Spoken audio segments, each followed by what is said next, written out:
Welcome to another class on Christian basics. This week we're looking at whether miracles are possible. I'm Evan McClanahan. I'm the pastor down at First Lutheran in Houston, and every week we try to bring you thoughtful, engaging content for your new or emerging walk with Christ.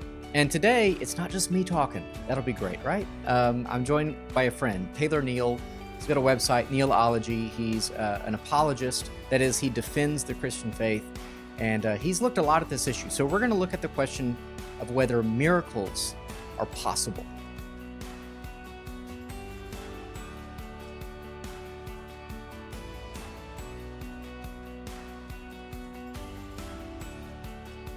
Well, as I said, I'm joined today by my friend Taylor Neal. You can find his website. It's Nealology. That's Neal with two L's.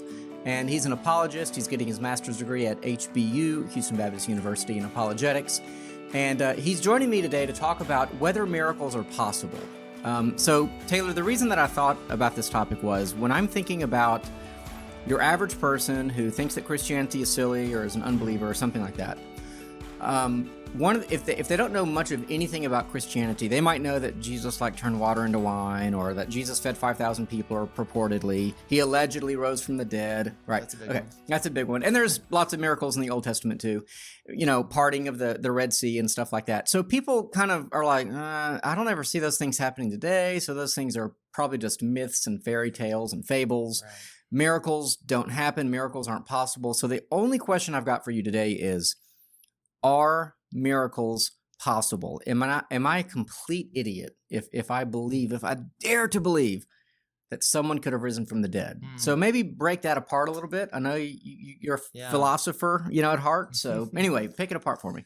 Well, I think the conversation kind of starts in how we define a miracle, right? Okay.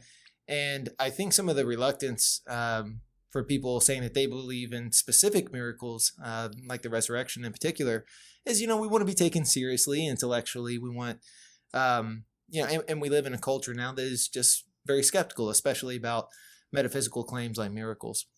And the short answer to the question is, if we define miracle as an event that has a non-natural explanation, then yes, miracles are possible. Okay. And it seems like it would be very difficult to prove otherwise, and many have tried. But what kind of sits behind the miracles are not possible objection is an assumption of naturalism. All right, so there's a big word. All right, naturalism. Yeah. So break that down for us. Naturalism is the philosophical position that only physical things exist, right? So there is no immaterial component of Evan or Taylor. We are physical things in a physical universe, and there is no non-material reality. Cool. So on previous videos, we talk about how you kind of have to believe that there's something beyond nature, or you believe that the universe just always has been, even though there's no really good explanation for that, right? Because it's been expanding forever or oscillating or something like that. We talked about that before.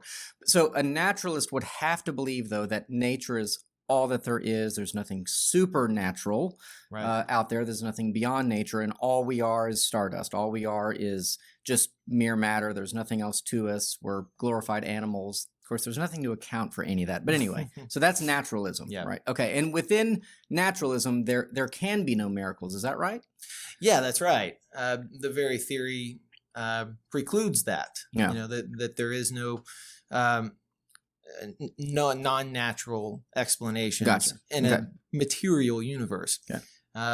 So the person that most popularized this idea that it's not rational to believe in miracles was David Hume. Okay. And he wrote, and I think I'll get the date wrong, in the 1700s, I believe it was, that in his inquiry into human reason, that the reasonable man will always proportion his belief to the evidence. So far, so good.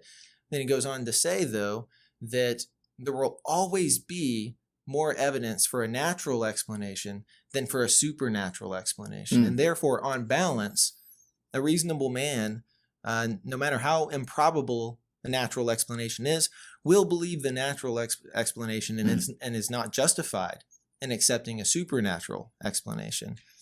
The problem with this is that, again, he has begun by begging the question. Begging the question meaning to assume what you're trying to prove. Okay. It's also called circular reasoning. Okay. C.S. Lewis deals with this really well in his book Miracles. But essentially what Hume has argued is that supernatural events can't happen because there's no naturalistic explanation for it, right? Yeah. They don't happen because they don't happen. That's really what the logic boils down to. Because, of course, if it is possible for a supernatural event to occur, then plausibly there would be better evidence for the supernatural than the natural. Gotcha. So basically, yeah, like you said, he's saying supernatural events can't occur because they can't occur. I mean, is there any amount of evidence? And this is something that, like with your average atheist, you find it's like, well, can you give me any evidence that would satisfy your need for evidence, you know? And usually if they're a committed atheist, my experience is that no, there isn't any evidence because they don't want to believe. But okay, so that's kind of seeped into the culture, the idea that like you need overwhelming evidence to believe. Extraordinary claims require extraordinary evidence. Gotcha. Right? Gotcha. And so I guess is that the framework we should use to look at something like the Bible? Like, or should we just say, you know what, the way he begins this whole thing isn't quite right? Yeah, I think both things are true. I mean, one, the way that he begins to look at the world is not correct. But also in terms of practice and looking at the Bible, you know, there's something called, methodological naturalism, which isn't necessarily a philosophical commitment that there are no non-natural explanations, no supernatural, but it is the commitment that within your research, you're ruling out all supernatural, and I'm only searching for natural explanations because, of course, the tools of my scientific discipline only have natural efficacy, let's say. Okay. But I have a problem with that too. And when we take a kind of methodological naturalism to the Bible, what we're doing is, again, kind of ruling out in advance the truth if a miracle actually has occurred. And so I think that a better approach for the historian looking at the New Testament claims about miracles, for instance, would be to say, just, what's the best explanation of the data? Yeah. And I think that if the best evidence supports a non-natural cause, then it's at least reasonable to accept it in the realm of life possibilities. Gotcha. So let me give an example. I just thought of this just now, so it might totally flop. Okay, let's say there's a house and it's haunted by a ghost, and it's really haunted by a ghost, okay? And a scientist goes in to try to figure out if it's haunted by a ghost, but he's a methodological naturalist, big words. And so he's already ruled out the possibility that a ghost could be haunting the house, right? Okay. And so no matter the evidence he gets, like the screaming sounds, the glasses flying across the room, like if he's committed to methodological naturalism, he could never come to the conclusion that the house is really haunted, right? That's right. Like the air conditioner came on at just the right time, or there's a vacuum in the thing, or somebody had a string tied to the glass. They'll come up with any number of alternatives. And that's kind of what we see when it comes to the question of God and miracles, right? Yeah. It's like, well, so let me. That's a good example. I like the analogy. Yes, I just came up with it just now. Edward Fraser has this masterful critique in this area, and what he says is that the atheist is like somebody who is convinced that there's no plastic on the beach because he combed the entire beach with his metal detector and found nothing. Right. Metal detectors don't find plastic. All right. Even though, and the funny part is, they're mostly made of plastic. Yeah. That's a good one. That's ironic. Yeah. Okay, let me ask you this. Because I'm stealing this from you now. The greatest miracle of all is? Yeah, it's the creation of the universe ex nihilo, out of nothing. Okay, so the fact that anything exists at all really is, in a manner of speaking, a miracle, because if there ever was nothing, nothing, 100% nothing, like as in not what just rocks dream of. No God, right? And when I say nothing, I mean not just no planets or anything, but no God at all. Then there would always be nothing, right? Because nothing doesn't produce anything. That's right? Correct. So, okay, so but the fact that there is something, and that's the other thing that is always part of the discussion around the philosophy is that the naturalist here faces a fundamental counterexample, and that is the beginning of the universe out of nothing. Okay. And whether or not somebody thinks that that's a a good argument for a personal creator. Whatever the case, if nature itself had a beginning, then by definition, the cause of nature is not itself nature. So it would have to be beyond nature, Someone might say supernatural. Yeah. So that when we talk about supernatural, I think people only think of haunted houses, but actually what we just mean is like something beyond nature, so I guess if supernaturalism itself is possible or even likely or even actually impossible to argue against, as I would claim, then within that world are miracles possible? Yeah, of course. I mean, it again depends on how you define miracles. But I think by the straightforward understanding of what a miracle is, of course, it's possible. Yeah. If anything exists and God exists, I would even prefer to turn the question around. If we're going to accept that the entire universe came into existence out of nothing, okay, maybe we accept that that's a supernatural event. Whatever the cause of it is, let's not speculate. But, Mr. Skeptic, are you saying then that whatever force was capable of bringing in to the entire universe into being out of nothing, you accept that, but you don't accept that whatever that force is could reach its hand in and interact with that creation from time to time? It seems a very strange idea to me. Yeah. And one thing we should probably say too is that, miracles, they're not on, in a sense, they're on every page in the Bible, because I think even prophecy might be considered that, God speaking through men and things like that. But generally speaking, miracles are somewhat rare in the Bible. Right. You've got the Exodus account. You've got 8 years or so. Yeah. What's that? Well, if you take what's generally accepted as the amount of time and covered in the Bible from Genesis to Revelation, and you count up the miracles, it's every 8 years. One about every 8 years. Okay, gotcha. Yeah. And they're kind of clumped because, it's like Jesus is 3 years, but, there's a lot of his miracles in it. Right. So. Primarily, miracles are used in the Bible to confirm a prophet or a prophecy, right? And that's why they seem to cluster together. So that would be a good question then is, Jesus performs a lot of miracles. And so, for example, he'll raise someone from the dead, but then we still die. So what good did that do? So what would you say to someone who says, well, why did he perform miracles, or why are they even important?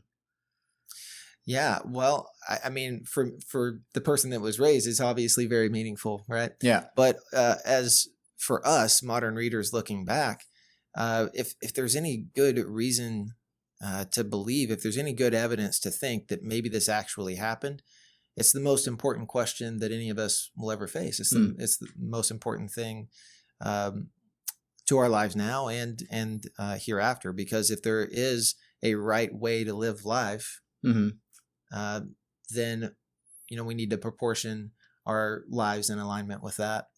And of course, if there's eternal implications, then that's in all of our interest to know about. So in other words, like you said earlier, the miracle points to something larger, and so the miracles of Jesus, I would say they justify what he says about himself, right? And like who he is. If the guy predicts his own death and resurrection, then he actually dies and does rise from the dead. Yeah, I feel justified in accepting the claims that he made about himself. And about me. Yeah. So one of the things people might wonder is, well, why don't we get more miracles today? Like, let's say their parent dies, or let's say something really bad happens, and they prayed for a miracle, and they say, I prayed for this miracle and it didn't happen. What do we say to somebody like that? Because if we're going to argue that miracles are possible, shouldn't they be possible all the time? Yeah, it's a tough question, and it's different from the philosophical question about the barely whether possibility they're of miracles and the historical reality of miracles as well. And there's debate about this. Some people are cessationists and they think that miracles are done because revelation is complete. I'm not, and I actually think that Dr. Craig Keener has done amazing work about this. We'll put a link to his book and maybe the interview we did with him recently. So I think that there's good reason to believe that God is still active in the world today, and not just in moving through normal means. I think he does interact with us in a supernatural way. Yeah. But in a specific case like that, the answer has to start with some measure of humility, and that's that the truth is we don't really know. Yeah. We don't know the mind of God. And I think maybe a pastoral response is also appropriate there. There's hurt behind that question. Right.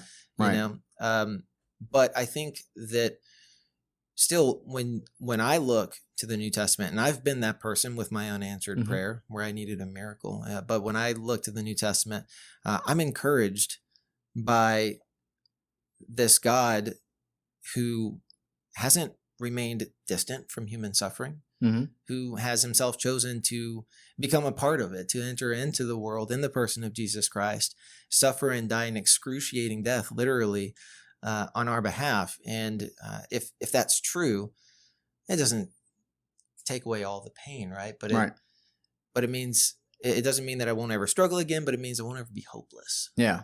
And God knows what you're going through at the very least, and he's done something about it. Right, in the death of his son. Right. So one kind of last question then to kind of summarize this. I think one of the reasons that people find Christianity difficult is that they're worried that they've got to really check their brain at the door. They're worried that to believe in miracles, they have to suspend, all sort of rationality, that they have to embrace an absurd worldview, an absurdist worldview, so that they can then be a Christian, and so is that the case? Do I have to basically say to myself, you're going to be real dumb now, because you're going to now become a Christian and you're going to believe in all these crazy things? Or can I still, be reasonable, logical, and believe that the miraculous is possible? Well, I want to start by saying I don't know if I've ever met a Christian who was able to just turn their doubts off. I mean, I think that's a big misconception that people have about coming over to this side, is that, that means that, I've shut my brain off here. I'm not going to allow questions to creep in. Maybe you can try that for a while, but those questions don't go anywhere. Right. And what's really exciting is when you decide to face those questions head on and find out there's good answers out there. That's really exciting. And so, no, I think that God asks us to love him with all of our heart, all of our soul, and all of our mind. And I think one of the ways that we can worship God with our minds is understanding the world around us and understanding a little bit about philosophy, maybe, if it's your thing. One other point I wanted to make on this, and that is that the empiricist is going to say, and oftentimes the naturalist too is going to say, that empiricist meaning they'll only believe something with empirical data. That's right. Okay. Can I see it? Can I taste it? Can I smell it? Can I touch it? If it's not accessible to my five senses, well, then everything else is just sophistry and illusion, right? Yeah. And so the best way, therefore, to know if something is real is, can I touch it? Can I see it in a microscope? And the funny thing about this is that they'll apply this to miracles and say, so even if you're the person that experienced a miracle, you're not hearing it secondhand now, you experienced it. But the most rational thing for you to do would be to conclude that you were deluded, right? You had a hallucination, that experience was not veridical. But, in the first case, they are saying basically that it's the proper functioning of the rational faculties that led them to materialism, right? But if the rational faculties don't lead them to materialism, then they just assume they're not working properly. And so that's awfully convenient, isn't it? And so that's more of that, I think, question begging of the same nature that we talked about before. One of the things I've tried to do in this series is basically, instead of the Christian always having to sort of be the one to defend the way he sees things, is to try to put the burden of proof on the other side and say, well, actually you have a lot to account for too, because if what I'm saying isn't true and, God doesn't exist, well, you don't actually have a way to account for the way things are either. Right. And so, there's a lot to that. I mean, that's a really true statement, and it's not just, relevant for questions of empiricism, but if you apprehend an objective realm of moral values, that has major implications. If you're once again, if you're going to deny any kind of immaterial reality, it has implications for your cognitive faculties beyond just what kind of conclusions do I come to on this particular issue. Great. Well, we're out of time, so we're gonna let Neil go. But I want to thank everyone for watching, and thank you, Taylor, for It's a pleasure. I just called you Neil, didn't I? Yeah. Oh my gosh. It's okay. I'm the one with 2 first names. Okay. But you can find Taylor at Neilology, NEILLOLOGY.com. Yep. I got that right. And so check out his blog, and I'm sure he'll be writing books soon and stuff like that. So keep an eye out for that. But until next time, take care. Thanks. Well, I hope you guys found that interesting. Thanks for joining me this week.